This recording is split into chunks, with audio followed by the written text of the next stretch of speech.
You can easily move material from one course to another course. To do this, go into the course where you want the material. Go to Settings, Import Course Content,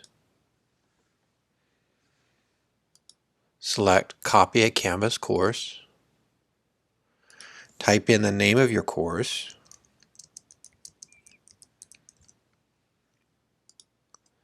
and then select Specific Content. If this content has dates, you can adjust those or remove them, and then hit Import. It will come up with a Select Content button. Click on that, and here you can choose what you want to put into this course. So you can drill down to many of these. If you click on the arrow, it'll give you the specific modules. If you have a quiz that you want to put in, you can drill down and find the specific quiz, or you can select all.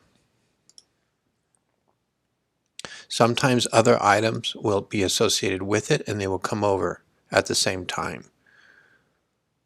Once you've selected what you want to put in, click on Select Content.